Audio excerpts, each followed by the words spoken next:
नमस्कार दोस्तों, मैं हूं रेखा। आप सभी का स्वागत करती हूं आपके अपने YouTube चैनल पर। आज की वीडियो में मैं आपको बताने वाली हूं कि करवा चौथ के व्रत में क्या खाएं क्या नहीं। करवा चौथ के व्रत में हम क्या क्या चीज़ें खा सकते हैं। करवा चौथ का व्रत हो या कोई भी व्रत हो, आप ये नियम सभी व्रतों में लागू कर सकते हैं। करवा चौथ का व्रत किसी की देखा देखी या फिर दिखावे में आकर हमें नहीं रखना चाहिए। कोई भी व्रत हो, हमें अपने शरीर की शक्ति के अनुसार, अपने शरीर के सामर्थ्य के अनुसार ही रखना चाहिए। अगर आपका शरीर पूर्ण रूप से स्वस्थ है तब आप इस व्रत को निर्जला या निराहार रहकर भी कर सकते हैं। अगर आप किसी मानसिक परेशानी से जूझ रहे हैं, आपको बीपी की शिकायत है या व्रत करने से आपको एसिडिटी प्रॉब्लम बनती है, आपको व्रत करने से सिर में दर्द होता है या कोई भी ऐसी परेशानी आपको व्रत करने के बाद होती है, तो आप भूल कर भी ऐसा नियम शुरू से ही आप लागू ना करें जिससे कि आपका व्रत पूरा ही ना हो, आपका व्रत बीच में ही खंडित हो जाए। क्योंकि मेरे पास आप में से ही काफ़ी लोगों के कमेंट्स भी आते हैं कि सुबह सवेरे तो वो व्रत की शुरुआत निर्जला या निराहार रहकर शुरू कर देते हैं, लेकिन शाम होते होते जब पूजा का समय आता है तो उनकी तबीयत खराब होने लगती है। तो ऐसे में अच्छा होगा यही कि आप फल, दूध, चाय, फ्रूट्स खा पीकर ही आप अपने व्रत की शुरुआत करें। और जैसा कि करवा चौथ का व्रत है, करवा चौथ के व्रत की शुरुआत सुबह सवेरे सूर्योदय से पहले ही शुरू हो जाती है। अगर आपके घर परिवार में, आपके क्षेत्र में सर्गी देने का, खाने का ऐसा नियम है तो आप निसंकोच अपने व्रत की शुरुआत को सर्गी खाकर शुरू कर सकते हैं। सर्गी में आप सूखे मेवे, फ्रूट्स, दूध या दूध से बनी हुई कोई भी मिठाई या खीर खा सकते हैं। लेकिन आपको यह सर्गी सूर्य उदय से कम 1 घंटा पहले ही ले लेनी चाहिए, तभी आपको आपके व्रत का पूर्ण रूप से लाभ है वो देखने को मिलता है। दूसरी बात है कि काफ़ी लोगों की दिनचर्या बिना चाय के शुरू ही नहीं होती। देखिए, कोई भी हम व्रत करते हैं तो व्रत में भगवान के प्रति भाव होना बहुत ज़रूरी है। खाने पीने से भी ज़्यादा ज़रूरी है भगवान के प्रति आपकी आस्था और पूर्ण विश्वास। आप पूरे आस्था विश्वास के साथ बिल्कुल खा पीकर भी आप अपने करवा चौथ के व्रत को या फिर किसी भी व्रत को आप पूर्ण रूप से उसे पूरा कर सकते हैं।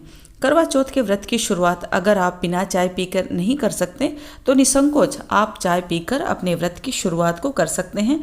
ऐसा शास्त्रों में कहीं कोई वर्णन नहीं किया गया है कि आप चाय पानी बिना पिए ही आपको व्रत करना है।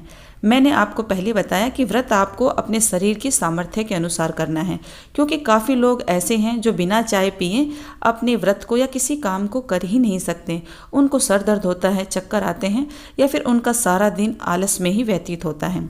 शास्त्रों में ऐसा वर्णन किया गया है कि आत्मा में परमात्मा का निवास है और हम अपनी आत्मा को दुखी कर कर उस परमात्मा को याद करते हैं तो भगवान भी ऐसे फल, ऐसी पूजा को कभी स्वीकार नहीं करते जो अंदर से मुरझाया हुआ है या सूखा या बासी है।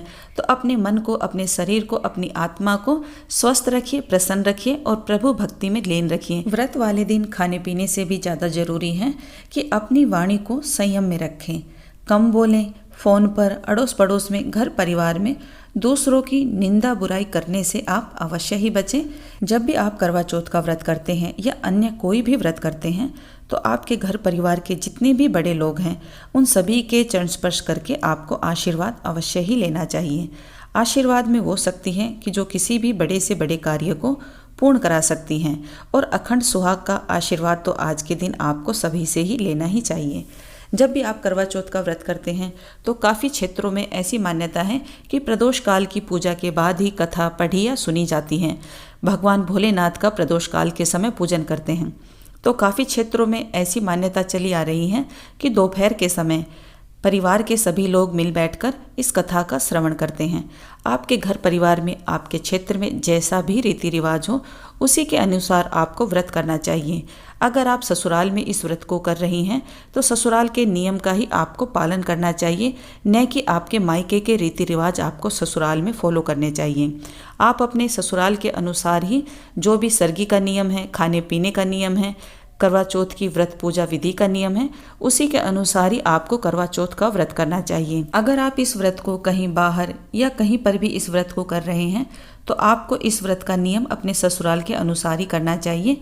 अपनी सासू माँ से, चाची सास से, ताई सास से या दादी सास से ही आपको इस व्रत का नियम है वो फॉलो करना चाहिए।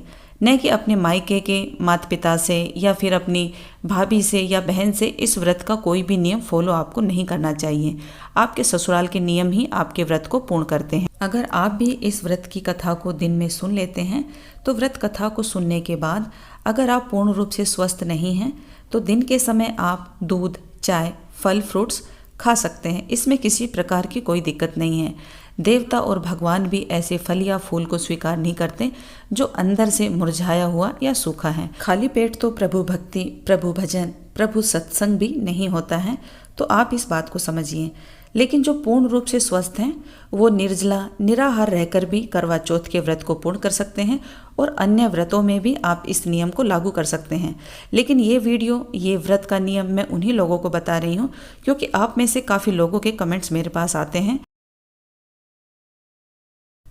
जो निर्जला निराहार रहकर व्रत की शुरुआत तो कर लेते हैं लेकिन शाम होते होते उनका स्वास्थ्य बिगड़ जाता है, सर दर्द होता है या वॉमिटिंग आनी शुरू हो जाती है। तो ऐसे में कोशिश करें कि आप पूर्ण रूप से स्वस्थ रहें और कुछ खा पीकर आप अपने व्रत को पूर्ण करें। शाम के समय प्रदोष काल की पूजा के बाद चंद्रदेव की पूजा के बाद पति के दर्शन करके उनके चरण स्पर्श करके उनसे आशीर्वाद लेकर उनके हाथ से जल मिठाई खा पीकर आप अपने व्रत को खोलते हैं। लेकिन जब भी आप अपने इस व्रत को खोलते हैं तो व्रत में खाने पीने का जो भी आपने सामान लेके रखा हुआ है, जो भी आपने अपने घर की रसोई में पकवान बनाया है, उसमें आपको लहसुन प्याज का प्रयोग भूल कर भी नहीं करना चाहिए। क्योंकि काफ़ी लोगों का एक ऐसा रिवाज सा हो गया है कि करवा चौथ के व्रत वाले दिन होटल हो या रेस्टोरेंट हो या ढाबा हो, उधर के खाने में 1% भी शुद्धता का कहीं कोई प्रमाण नहीं मिलता है।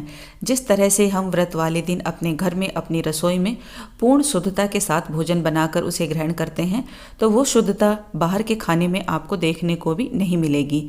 तो मैं तो यही कहूँगी कि करवा चौथ का व्रत आपने किया हुआ है तो व्रत वाले दिन आप अपने घर में शुद्ध सात्विक भोजन ही ग्रहण करें। क्योंकि काफ़ी लोग व्रत खोलने के बाद मांसाहार का भी प्रयोग कर लेते हैं जो बिल्कुल ही गलत है। तो ये बात आप अवश्य ही जान लें कि करवा चौथ का व्रत हो या कोई भी व्रत हो, जिस व्रत को आप खोलने जा रहे हैं, जो दिन भर आपने प्रभु भक्ति की है, पूजा की है, उस पूजा को, उस भक्ति को आप ऐसे ही व्यर्थ ना जाने दें। शुद्ध सात्विक आप भोजन ग्रहण करें और मांस का, अंडे, मछली का तो प्रयोग आप भूल कर भी ना करें। इससे आपको आपके व्रत का पूर्ण रूप से लाभ भी नहीं मिलेगा और आपका व्रत है वो अधूरा ही माना जाएगा। तो इस नियम को आप अवश्य ही फॉलो करें। करवा चौथ के व्रत को खोलने से पहले जो भी मिष्ठान पकवान आपने अपने घर की रसोई में बनाया है उसे करवा माता को और भगवान भोलेनाथ को भोग आप अवश्य ही लगाएं। जब भी आप करवा चौथ के व्रत को खोलते हैं तो उससे पहले गौ माता का, पक्षियों का और कुत्ते का थोड़ा थोड़ा भोग प्रसाद भी आप निकाल कर अवश्य रख लें। इससे आपको आपके व्रत का पूर्ण रूप से लाभ है वो अवश्य ही मिलेगा। आशा करती हूँ कि इस वीडियो में दी गई जानकारी आप सभी के लिए हेल्पफुल होगी। अगर आपको मेरा ये वीडियो थोड़ा सा भी पसंद आए तो इस वीडियो को ज़्यादा से ज़्यादा अपने फ्रेंड सर्कल में शेयर कर दें। अगर आप मेरी वीडियो पर आज पहली बार विजिट कर रहे हैं तो मेरा आप सबसे अनुरोध है कि इस वीडियो को लाइक और मेरे चैनल को सब्सक्राइब अवश्य करें, बेल आइकन को भी प्रेस कर लें ताकि पूजा पाठ, व्रत, त्योहार की सभी वीडियो का नोटिफिकेशन आप देख पाएँ सबसे पहले। वीडियो देखने के लिए आप सभी का बहुत बहुत धन्यवाद। हर हर महादेव। जय भोलेनाथ।